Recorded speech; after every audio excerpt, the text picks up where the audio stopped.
Découvrez un extrait exclusif de ce livre audio et profitez d'un essai gratuit sur Audible via le lien dans la description. Le mouvement que son père a esquissé en direction de son arme est puni dans l'instant. Brève gifle de griffes qui scarifie son visage. Ce qui suit n'est qu'un acharnement atroce. L'ombre blanche plonge sa gueule vers le cou de l'homme et fourrage dans les épaisseurs de fourrure qui le recouvrent jusqu'à trouver un ventre à dévorer. Face à cette rage destructrice, il ne sert à rien d'essayer de se défendre. Des gouttes de sang volent comme des flamèches. Mina perçoit dans tous ses membres le feu de mort rouge qui s'abat sur les siens. Une odeur de viande s'empare de la tente. Ce n'est qu'un début. La bête n'est pas rassasiée. Après le père agonisant, ses viscères offerts au froid de la nuit, elle convoite la mère. Celle-ci ne peut rien faire d'autre que lui tourner le dos, baisser la tête, couvrir sa progéniture et opposer la faible résistance de son échine. La lacération qui court de sa nuque à ses reins est si profonde, si violente, que la mère relâche immédiatement son étreinte. Elle tombe sur le flanc, masse inerte, et future réserve de chair fraîche. Cette fois, les enfants sont à la merci des crocs qui luisent au-dessus d'eux, rougis de fureur et d'envie.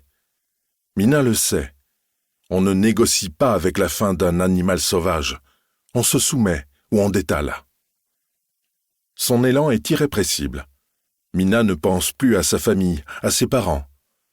Enfuit à jamais les aurores boréales, les folles poursuites en traîneau, les jeux de cordes pour tromper l'ennui. Enfuit à jamais les expéditions près des Haglous, ces trous percés par les phoques dans l'épaisseur de la glace, où l'entraînaient parfois ses grands cousins. Enfuit à jamais les traditions, les chants lancinants de ses ancêtres au son des catouacs. Mina n'est plus qu'une boule de terreur. Inuite sans âge, ni mémoire. Mina est malingre et réussit à se glisser sous les bords du Toupek, soudé au sol durci. Se faufile en un rien de temps à l'extérieur. Quand la patte gigantesque retombe, l'enfant a déjà disparu dans la pénombre hostile. Le choc est frontal. Durant un instant, ses yeux ne distinguent plus rien. Sur l'iceberg opaque au contour flou, la nuit est sans étoiles et sans lune. Ses pieds nus foulent la neige rugueuse, par endroits coupante comme une lame. Ses poumons déchirés par les bourrasques, les yeux pleins de larmes aussitôt figés, Mina ne sent plus rien. C'est à peine si l'on entend, loin derrière, la rumeur des gémissements qui se répondent et bientôt s'éteindront. Toute une vie d'enfant qui se meurt. Le petit être court depuis de longues minutes, sans but ni repère, lorsqu'il réalise qu'il tient encore entre ses mains un jouet, la chouette Arfang miniature en peau de phoque que lui a confectionnée sa mère. Le cadeau de ses 3 ans. Dans la nuit qu'il avale à présent, Mina a au moins un guide. Cet oiseau sera sa boussole, ses yeux, plus que ça, sa seule famille, son nouveau monde. Chapitre 1. Le petit bimoteur griffait la calotte glaciaire de son profil rouge depuis une bonne heure. À son bord, la poignée de passagers somnolait, bercée par le vrombissement régulier de l'appareil. Rien dans la quiétude de l'habitacle ne laissait supposer l'hostilité polaire qu'il survolait. Le front collé au hublot, Kanak pressait le déclencheur de son appareil à intervalles réguliers. Un blad flambant neuf, hors de prix, qui avait englouti plusieurs années d'économie.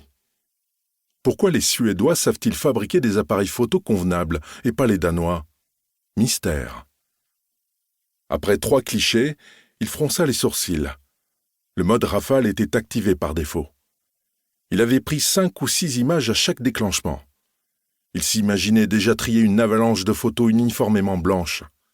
L'un dans son infinie monotonie. « Vous êtes Danois ?» demanda soudain sa voisine, interrompant ses réflexions.